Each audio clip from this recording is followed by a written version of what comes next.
sans que rien ici-bas ne m'arrête, et sans rien que le chant de sa voix. Tous ensemble. Je suivrai mon Seigneur et mon Maître, sans jamais m'éloigner de ses bras, sans que rien ici-bas ne m'arrête, et sans rien que le chant de sa voix. Je vivrai de bonheur et de grâce.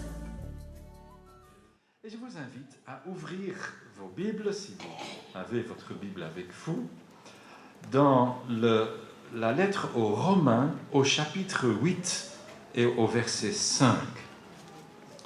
J'aimerais vous lire quelques versets de ce qui est sans doute le chapitre le plus pentecôtiste de toute la Bible. Il n'y a pas de chapitre dans l'Écriture où l'Esprit Saint est aussi souvent mentionné que dans ce chapitre 8 des Romains. Toute compréhension juste, bibliquement juste, de l'œuvre du Saint-Esprit doit nécessairement tenir compte de ce chapitre. Et nous allons méditer au travers de plusieurs questions soulevées par ce texte. Je vous invite donc à lire d'abord les versets 5 à 17. En effet, les hommes livrés à eux-mêmes tendent, pour Paul, les hommes livrés à eux-mêmes, c'est ceux qui ne sont pas chrétiens. Ils n'ont que eux-mêmes sur qui compter. Il n'y a personne d'autre. Il n'y a pas Dieu dans leur vie. C'est ça ce qu'il veut dire. Les hommes livrés à eux-mêmes tendent vers ce qui est conforme à l'homme livré à lui-même. Mais ceux qui ont l'esprit tendent vers ce qui est conforme à l'esprit. Car ce à quoi tend l'homme livré à lui-même mène à la mort, tandis que ce à quoi tend l'esprit conduit à la vie et à la paix. En effet, l'homme livré à lui-même, dans toutes ses tendances, n'est que haine de Dieu. Il ne se soumet pas à la loi de Dieu, car il ne le peut même pas. Les hommes livrés à eux-mêmes ne sauraient plaire à Dieu. Vous, au contraire, vous n'êtes pas livrés à vous-même, mais vous dépendez de l'Esprit, puisque l'Esprit de Dieu habite en vous. Si quelqu'un n'a pas l'Esprit du Christ, il ne lui appartient pas. Or, si le Christ est en vous, votre corps reste mortel à cause du péché, mais l'Esprit est source de vie, parce que vous avez été déclarés justes. Et si l'Esprit de celui qui a ressuscité Jésus d'entre les morts habite en vous, celui qui a ressuscité le Christ d'entre les morts rendra aussi la vie à vos corps mortels par son Esprit qui habite en vous. Ainsi donc, frères, si nous avons des obligations, ce n'est pas envers l'homme livré à lui-même, pour vivre à sa manière. Car si vous vivez à la manière de l'homme livré à lui-même, vous allez mourir. Mais si, par l'Esprit, vous faites mourir les actes mauvais que vous accomplissez dans votre corps, vous vivrez. Car ceux qui sont conduits par l'Esprit de Dieu sont fils de Dieu. En effet, vous n'avez pas reçu un esprit qui fait de vous des esclaves et qui vous ramène à la crainte. Oh non, vous avez reçu l'Esprit qui fait de vous des fils adoptifs de Dieu. Car c'est par cet Esprit que nous crions « Abba », c'est-à-dire « Père ». L'Esprit Saint rend témoignage à notre esprit que nous sommes enfants de Dieu. Et puisque nous sommes enfants, nous sommes aussi héritiers, héritiers de Dieu, et donc co-héritiers du Christ, puisque nous souffrons avec lui pour avoir part à sa gloire. Jusqu'à. Seigneur, que ta parole puisse nous enthousiasmer, nous encourager, nous stimuler, nous corriger. Seigneur, que par elle, nous soyons sages et que nous puissions te servir comme tu le désires. Ouvre notre cœur par ton esprit. Te prions bien sûr aussi pour nos enfants qui reçoivent ta parole par leurs moniteurs et leurs monitrices. Seigneur, que tu bénisses ton œuvre qui se fait là également. Au nom de Jésus. Amen. Laissez-moi entrer avec la porte dans la maison, comme on dit chez nous. Avez-vous reçu l'Esprit Saint? C'est une question où ça vaut la peine de réfléchir. Ai-je reçu l'Esprit de Dieu? Ça soulève chez nous aujourd'hui passablement de questions. Est-ce seulement possible de dire cela? N'est-ce pas un peu prétentieux? Ah oui, j'ai l'Esprit de Dieu. Ah vraiment, je suis humble et j'en suis fier. Mais tu ne peux pas dire ça, non? Et pourtant, quelque part, l'Écriture nous invite à cette question. C'est une question qui a son importance. Est-ce que le Saint-Esprit agit dans notre vie et dans notre cœur? Voilà presque 2000 ans que le Saint-Esprit a été répandu. Christ a tenu promesse. Il dit, il est avantageux que je m'en aille. Parce que si je ne m'en vais pas, je ne peux pas vous envoyer mon esprit. Et franchement, dit-il, c'est mieux pour vous. Alors, il faut se fier au jugement de Jésus. Lui, il dit que c'est mieux pour nous. C'est important que l'Esprit de Dieu agisse dans notre vie. La Pentecôte termine une période remarquable et unique dans l'histoire de notre monde. Cette période avait commencé quand le Fils unique de Dieu est conçu comme un homme dans le sein d'une vierge. On n'a jamais répété cela. Il n'y a plus jamais eu une naissance virginale. Tous les chrétiens savent cela.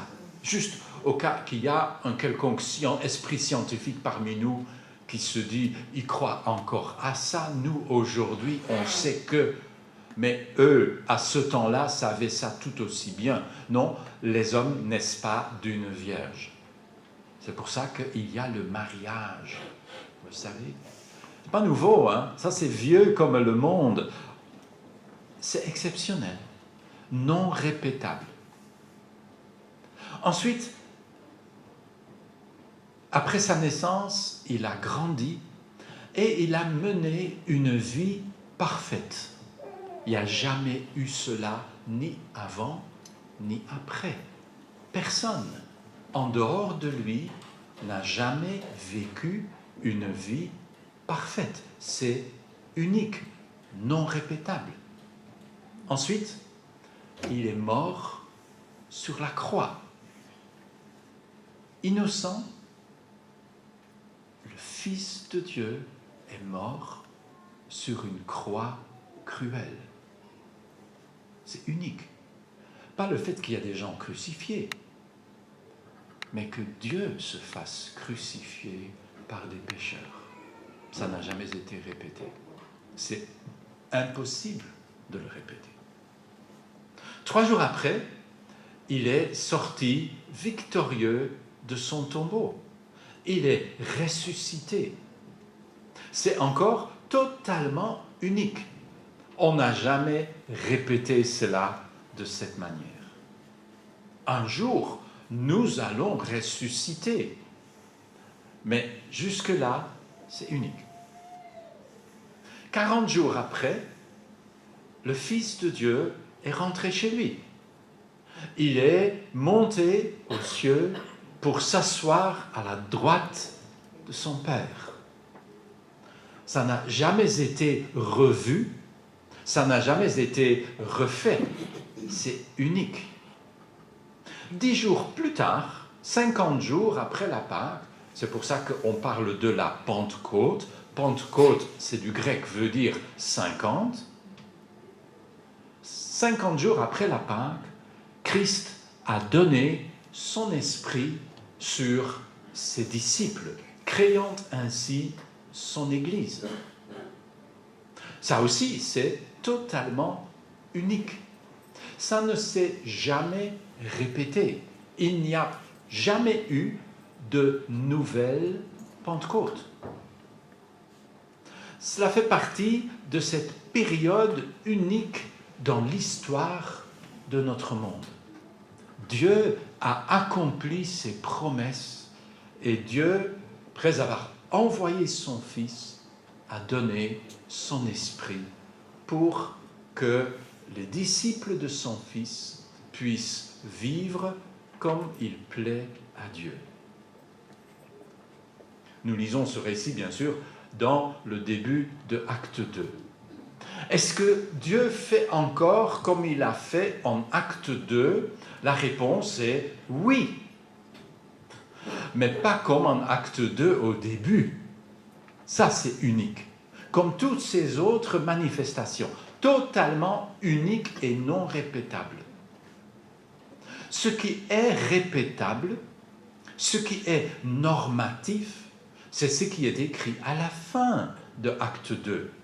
Quand Pierre, après avoir prêché l'Évangile, résume avec cette parole connue, « Changez ou repentez-vous, et que chacun de vous se fasse baptiser au nom de Jésus-Christ pour que vos péchés vous soient pardonnés.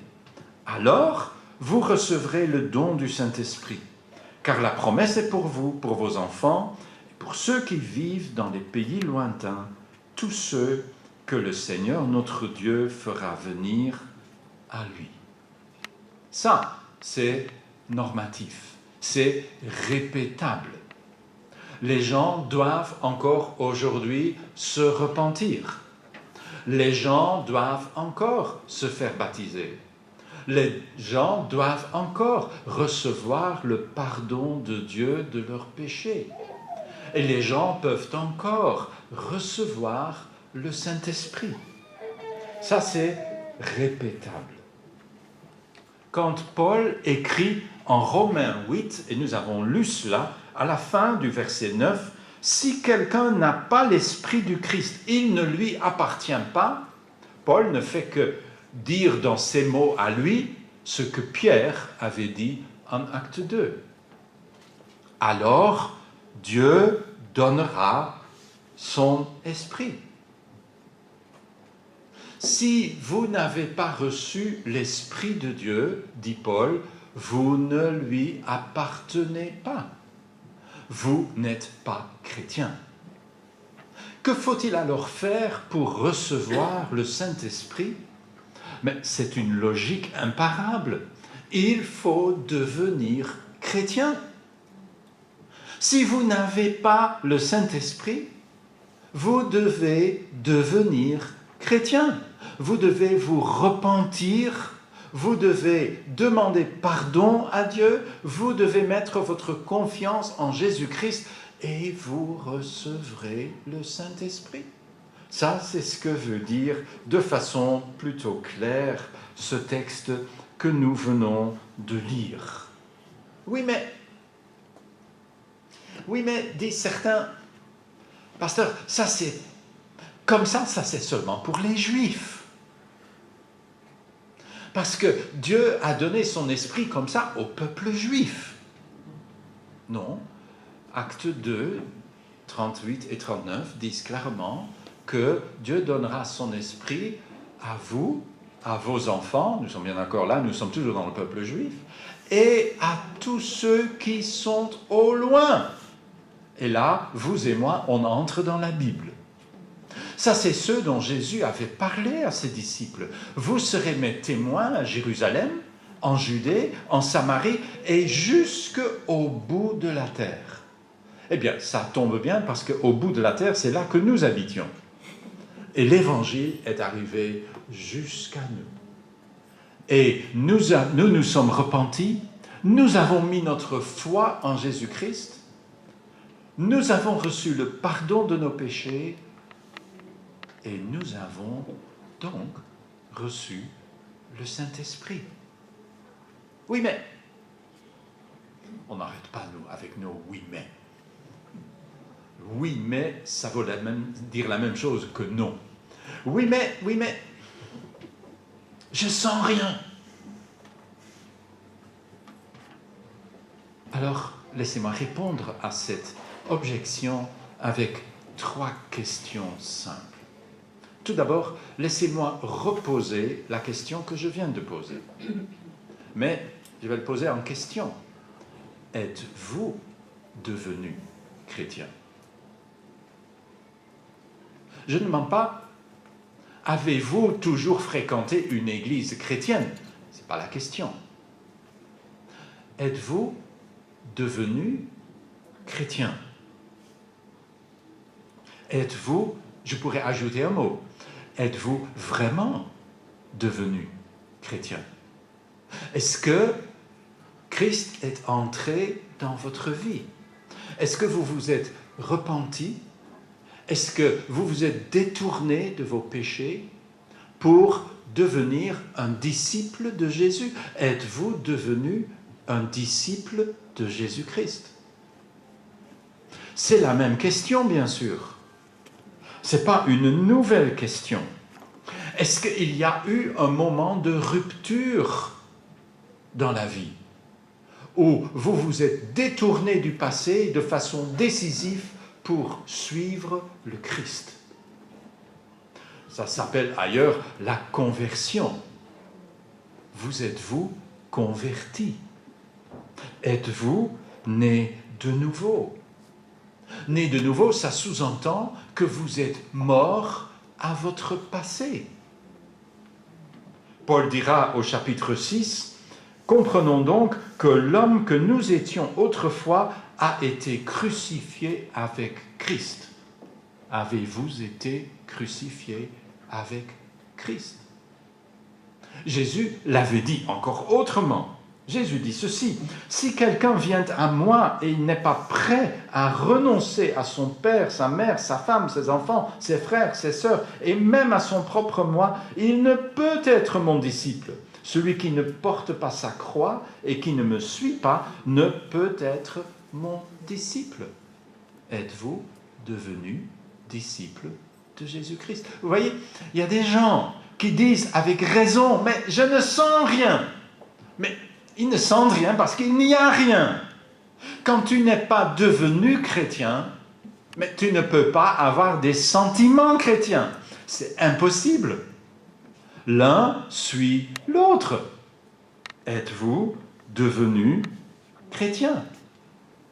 Hier, vous étiez peut-être comme moi derrière votre petit écran en train de regarder le mariage princier au Royaume-Uni.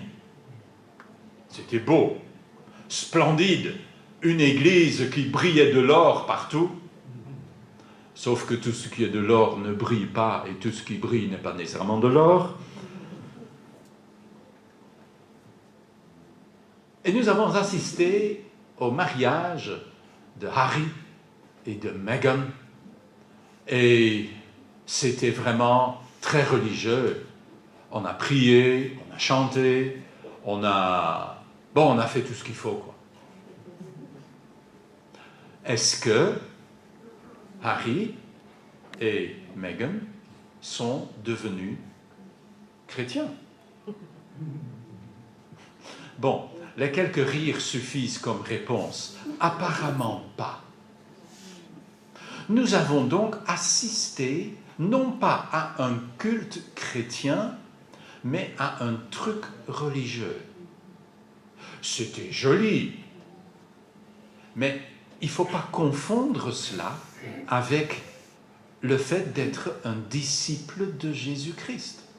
Il est malheureusement notoire que dans la famille Windsor, la fidélité dans le mariage ne fait pas partie des valeurs sûres. Ce sont des gens qui se divorcent assez facilement, après avoir promis devant Dieu, et je ne sais pas si vous avez écouté les vœux. Moi, j'ai écouté ça. Il y avait une phrase dedans que je n'avais encore jamais entendue.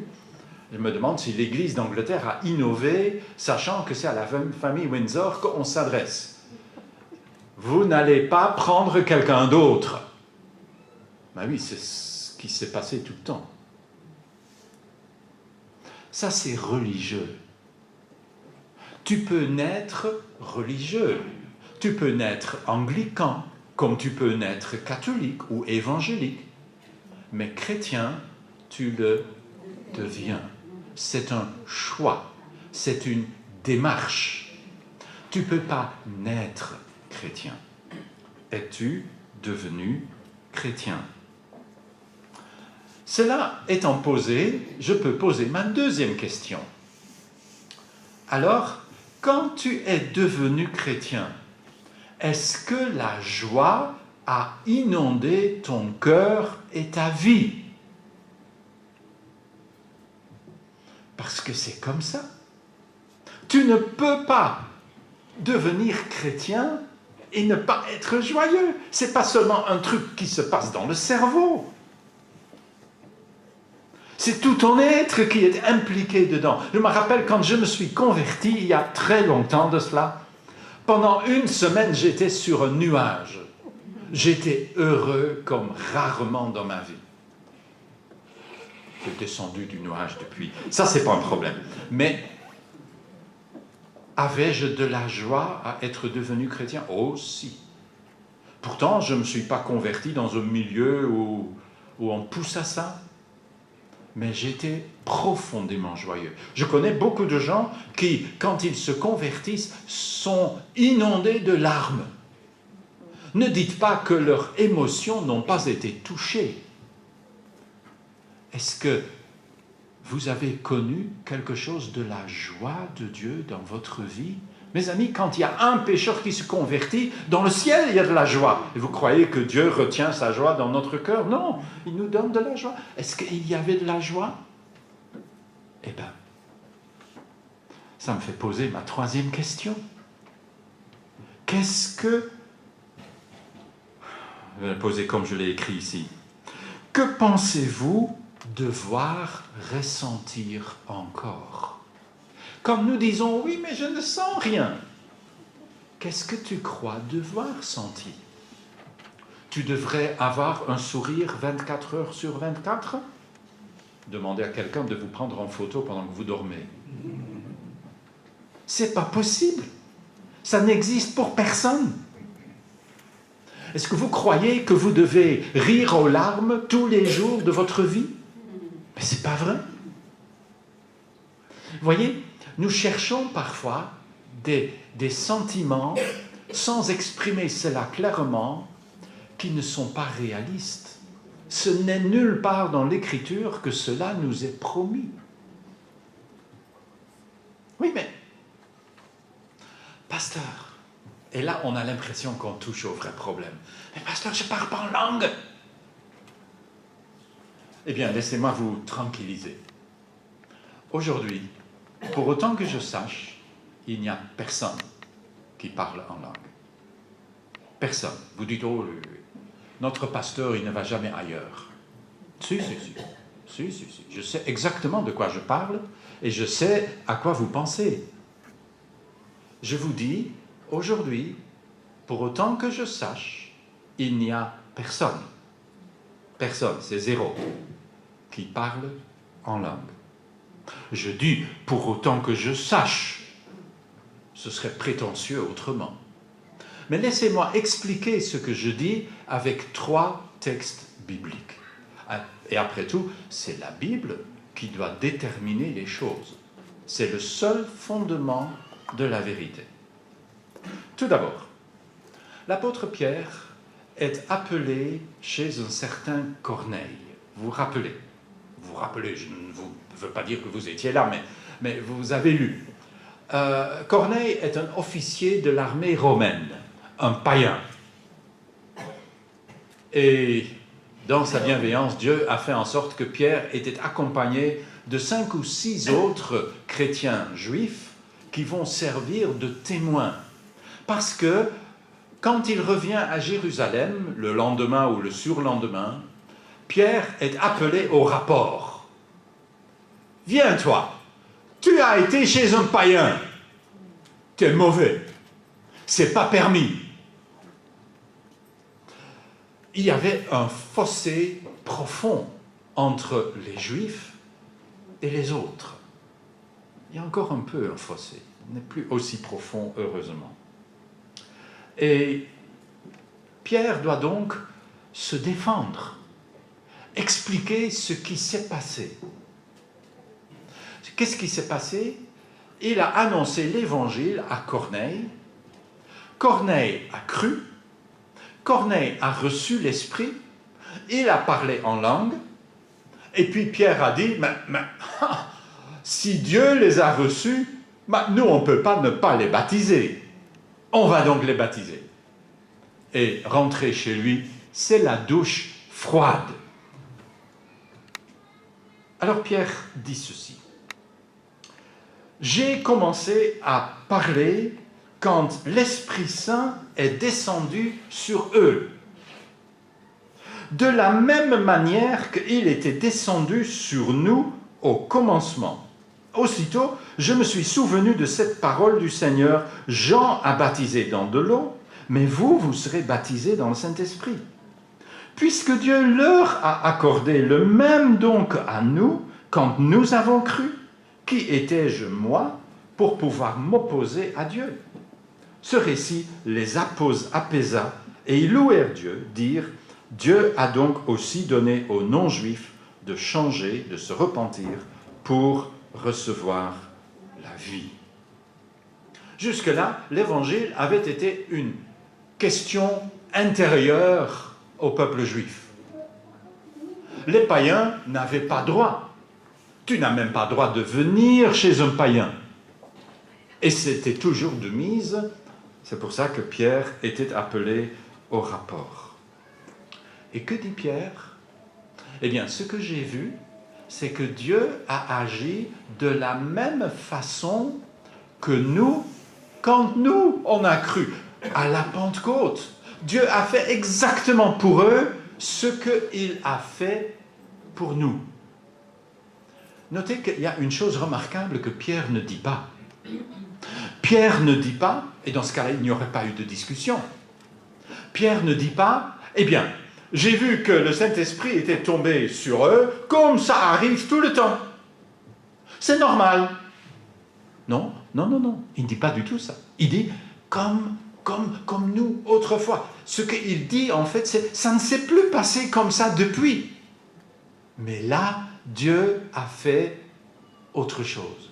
Il a fait une exception pour que nous comprenions une fois pour toutes que Dieu n'est plus seulement le Dieu des Juifs, mais qu'il est le Dieu du monde entier. Et c'est ce que conclut le chrétien. Dieu a donc accordé aux païens la repentance pour avoir la vie. Les païens peuvent donc se convertir à Jésus-Christ sans même devenir juifs. Ça, c'est la vraie conclusion. Justement parce que Corneille a parlé en langue, le parler en langue est exceptionnel, totalement exceptionnel. Laissez-moi ajouter à cela un autre texte. Je n'ai pas besoin de le lire, on le connaît bien. En Acte 2. En Acte 2, l'Esprit Saint tombe sur les 120 disciples réunis et ils vont se mettre à parler en langue. De quoi voulons-nous parler? Qu'est-ce que c'est que ça? Eh bien, c'est expliqué.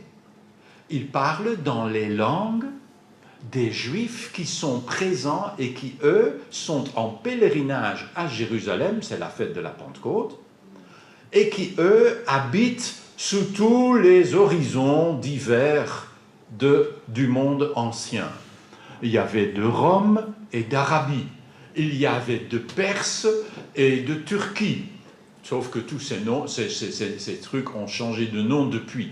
Mais ils venaient de partout. Ils connaissaient tous les langues de là où ils habitaient. Bien sûr, ils étaient tous au moins bilingues et probablement trilingues. Et voilà qu'ils entendent parler dans leur langue, les langues de leur peuple où ils habitent, des merveilles de Dieu. Autrement dit, les langues sont des langues connues, des langues humaines, pas des langues, je ne sais pas ce qu'il faut entendre par d'autres langues, parce que nous ne connaissons que des langues humaines. Il n'y a pas des langues angéliques.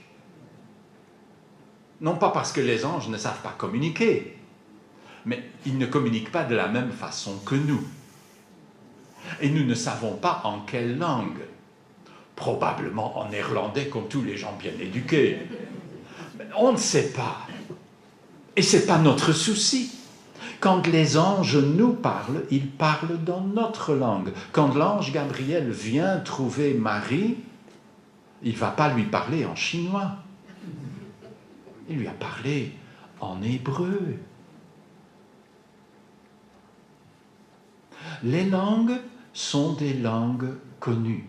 Et, chers amis, et ça c'est ma petite expérience, j'avoue qu'elle n'est pas hyper grande, mais elle est quand même assez étendue. Tout ce que j'ai entendu jusque-là de parler en langue, ce n'était pas des langues connues. C'était... Mais un jour, je l'ai même entendu, j'ai entendu une phrase très profonde dite en langue lors d'une réunion à laquelle j'étais présente pour différentes raisons.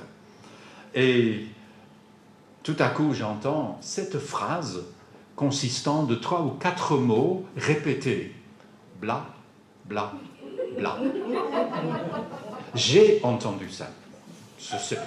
Et je ne suis pas en train de critiquer. C'est trop facile. On n'a pas droit de critiquer. Mais je pense que nous devons être clairs sur les choses. Ne pas parler en langue humaine, c'est dire du blablabla, littéralement ou non. Ce n'est pas un signe d'avoir progressé spirituellement. Et ça devient encore plus grave quand dans certains milieux, on va vous dire « mais vous devez parler en langue et on va vous enseigner comment ».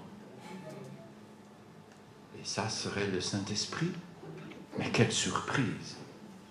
Laissez-moi ajouter un 3e texte biblique à cela. Et ça, vous le trouvez en 1 Corinthiens 14, 21 et 22, où Paul écrit ceci.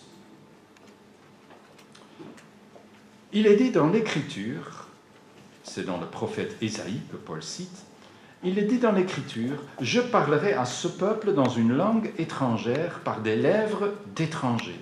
Et même alors, ils ne m'écouteront pas, dit le Seigneur. » Ainsi, conclut l'apôtre, ainsi les paroles en langue inconnue sont un signe du jugement de Dieu. Elles concernent non pas les croyants, chrétiens, juifs devenus chrétiens, en majorité encore à l'époque, mais ceux qui ne croient pas. Les prophéties, elles, sont un signe de la faveur de Dieu. Ceux qui ne croient pas sont les Juifs qui ne croient pas. À qui les langues étaient-elles adressées en acte 2 ? Aux Juifs, bien sûr, qui par milliers étaient réunis. Et Paul, en citant les textes de Ésaïe, dit « Quand ce peuple entend que Dieu parle les langues des païens, il saura que le jugement de Dieu a lieu sur son peuple. Puisqu'ils ne veulent pas m'écouter en hébreu, ils m'entendront en néerlandais. Et tant pis. Ou tant mieux, ça dépend d'où vous venez, bien sûr. Les langues sont un signe du jugement.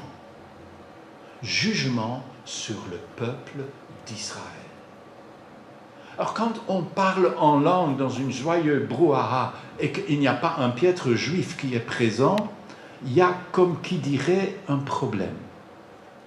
Parce que ça s'adresse à eux, dit l'apôtre Paul. Et pour ces 3 raisons bibliques, je persiste.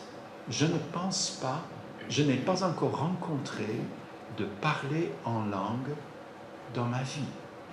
Et j'ai circulé dans des milieux pentecôtistes ou charismatiques. Ça n'existe pas. Donc si vous dites, oui, mais moi, je ne parle pas en langue, vous êtes en bonne compagnie. Vous êtes en compagnie de tous les vrais chrétiens. Ce qui, bien sûr, nous amène à aller un peu plus loin. Parce que la vraie question, la question importante, n'est pas celle-là. Est-ce que j'ai reçu le Saint-Esprit? Oh, j'ai reçu le Saint-Esprit. Ça, ce n'est pas la vraie question. La vraie question est celle qui est plus difficile.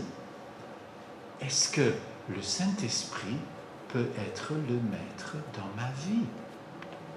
Est-ce que la marque de la communion de l'Esprit est visible dans ma vie? C'est quoi la marque de l'Esprit? Eh bien, Paul est assez clair. Laissez-moi parcourir rapidement avec vous quelques-uns des versets que nous venons de lire ensemble. Au verset 5, quelle est la marque de l'Esprit? Ce à quoi tend l'Esprit... Non, j'ai sauté une ligne. Ceux qui ont l'Esprit tendent vers ce qui est conforme à l'Esprit. Alors avant de hurler, oh, moi j'ai reçu l'Esprit, laissez-moi poser la question plus compliquée. Est-ce que dans votre vie, tout tend à être conforme à l'Esprit Saint? Est-ce que dans votre vie, la sainteté de Dieu est en train d'œuvrer, de pénétrer toujours plus loin, couche après couche de votre conscience et de votre pensée et de votre comportement? Il y a un état d'esprit, il n'y a qu'à de le dire, il y a un état d'esprit différent quand on est devenu chrétien. Marchez selon l'esprit, écrira l'apôtre ailleurs, et vous n'accomplissez pas les désirs de la chair. Qu'en est-il des désirs de la chair dans votre vie? Est-ce que le Saint-Esprit a commencé à vous dominer, à vous maîtriser? Est-ce que vous tendez à ce qui appartient à l'Esprit? Au verset 7, il utilise le verbe « se soumettre ». L'homme naturel ne se soumet pas à la loi de Dieu. Il ne peut même pas faire ça. Les hommes livrés à eux-mêmes ne peuvent plaire à Dieu. Une des marques de l'Esprit, c'est qu'on plaît à Dieu. C'est qu'on cherche par tous les moyens à plaire à Dieu. Ce n'est pas de quelques frissons que Dieu veut nous faire cadeau. Dieu veut une vie et un cœur transformés profondément, de fond en comble. Est-ce que je suis soumis à Dieu? Est-ce que je suis soumis à sa parole?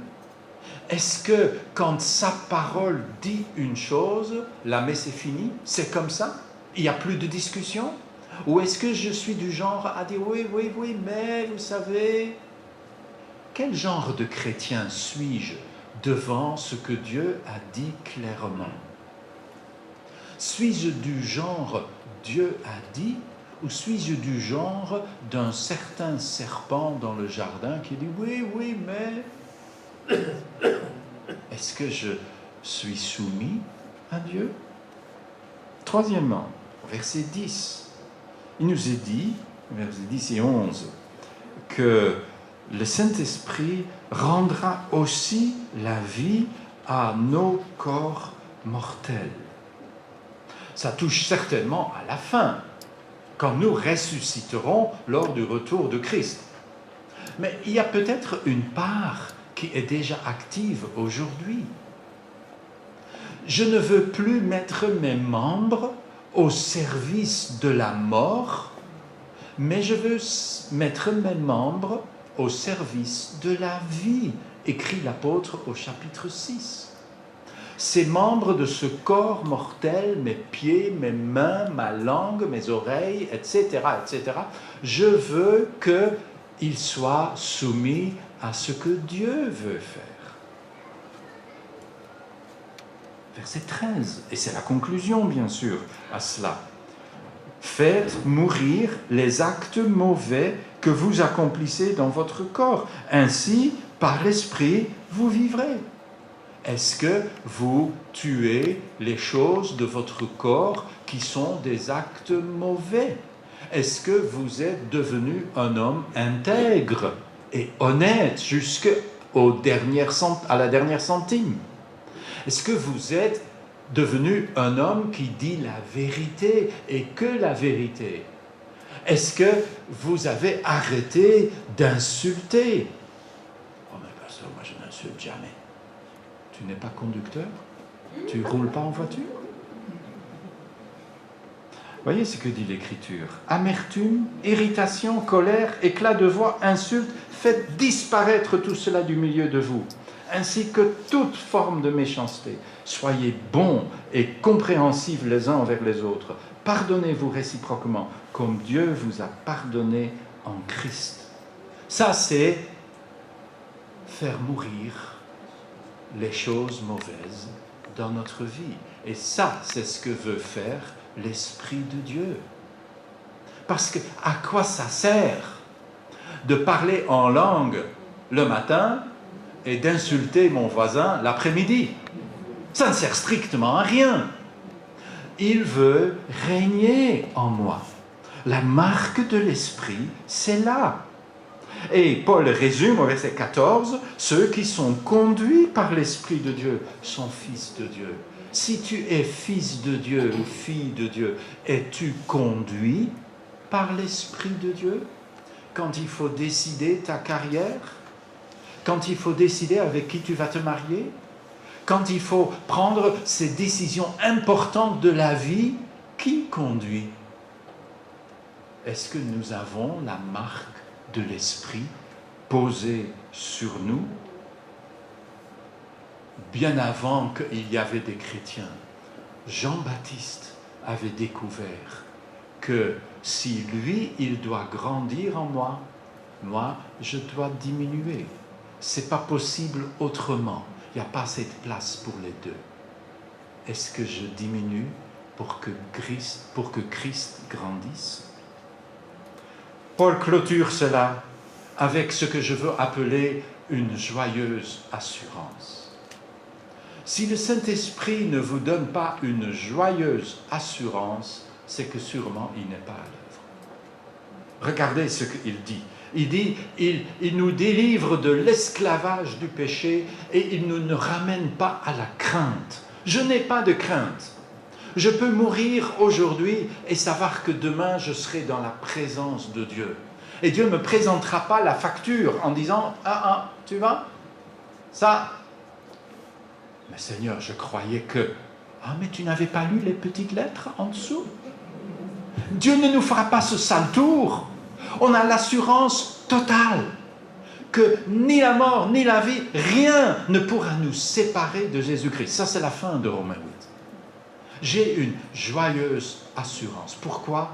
Parce que nous sommes devenus les enfants adoptifs de Dieu.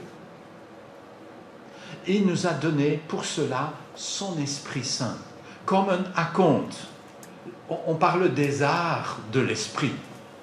Il nous a donné l'Esprit comme une garantie pour avoir la certitude absolue que quand viendra Christ, nous serons publiquement et officiellement adoptés comme fils et filles de Dieu. C'est ce que nous dit le verset 23 de cette même lettre. Quel avenir fantastique! Quelle assurance ça donne! C'est tellement clair dans ce verset 16. Regardez le verset 16. L'Esprit rend témoignage à notre esprit. Autrement dit, l'Esprit parle à notre esprit. Il nous dit quelque chose. Croyez-moi, quand l'Esprit de Dieu nous dit quelque chose, c'est peut-être important. Qu'est-ce qu'il nous dit? Il nous dit que nous sommes enfants de Dieu. Mes amis, le reste, ça n'a pas d'importance. L'Église qui entend ces choses, au temps des apôtres, c'est l'Église qui va être plongée dans la persécution. Parmi les choses les pires qu'on va faire aux êtres humains, on les fera aux chrétiens. On va les ridiculiser, on va se moquer d'eux, on va les critiquer, on va les attaquer. Mais quelle assurance! Le seul qui compte vraiment, il me dit que je suis son enfant. Alors, que peuvent me faire les hommes? Et c'est ce que Paul dit à la fin de ce texte. Que peuvent me faire les hommes? Ni l'épée, ni ceci, ni cela. Rien ne pourra nous séparer de l'amour de Jésus-Christ. Quelle joyeuse assurance. Est-ce que l'Esprit de Dieu dit ça à votre esprit? Tu es un enfant de Dieu. Ça, c'est ce qui est important. Ça, c'est un témoignage que vraiment vous avez passé par la Pentecôte. Ça veut dire que vous êtes vraiment devenu un enfant de Dieu, que vous êtes devenu héritier. Ça dépasse la compréhension. Héritier de Dieu. Tu dis, mais Paul, tu vas trop loin. Mais Paul ne va pas trop loin. Nous sommes héritiers de Dieu et co-héritiers de Christ. Nous sommes entrés dans la famille. Je reviens à hier. Une métisse, fille d'esclave. Oui, génération interposée. Fille d'esclave, intégrée à la famille royale anglaise. Une vraie de vraie. On n'aurait pas cru ça possible. Mais c'est devenu possible. Mais nous, c'est mieux, c'est plus grand, c'est plus énorme. Nous sommes devenus des enfants du roi des rois. Nous sommes intégrés dans sa famille. Oh, on aura encore beaucoup à apprendre pour être un peu plus digne de cela, pour refléter cela dans notre conduite, comme elle va devoir apprendre apparemment beaucoup de choses. Mais bon, hein, chacun ses problèmes. Mais nous sommes enfants de Dieu. Nous sommes héritiers du roi des rois, co-héritiers de Jésus-Christ. Mes amis, c'est écrit en lettres du sang de Christ sur notre cœur. C'est écrit en lettres de feu sur la parole de Dieu, par ce Dieu qui ne peut mentir. Ça, c'est ce qui est le fruit de la Pentecôte. Alors, j'ai l'Esprit? Mais ce n'est pas la bonne question. La vraie question est, est-ce que l'Esprit m'a? Est-ce que l'Esprit me possède? Ce n'est pas, est-ce que je possède l'Esprit? Comme si c'est un truc que je peux gérer. C'est ingérable. Ce n'est pas fait pour que moi je le gère. Dieu me donne son Esprit pour qu'il me gère. Et qu'il commence à conduire ma vie. Est-ce que l'Esprit de Dieu peut faire en nous ce qu'il veut faire en nous? Est-ce qu'il peut faire en nous ce qu'il veut faire en nous? Ça, c'est la vraie question.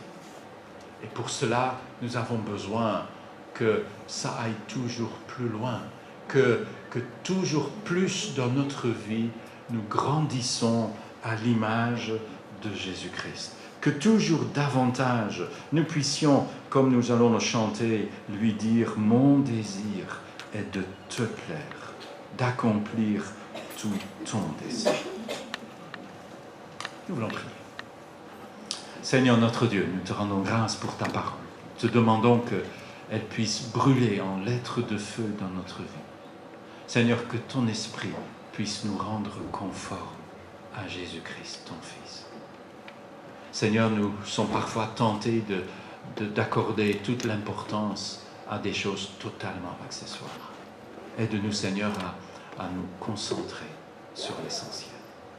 Merci, Seigneur, que tu ne nous as pas laissés orphelins, mais que tu nous as donné ton esprit, qu'il puisse régner en nous. Au nom de Jésus. Amen. Chantons ensemble ce chant « Brûle, brûle, flamme ardente dans mon cœur. »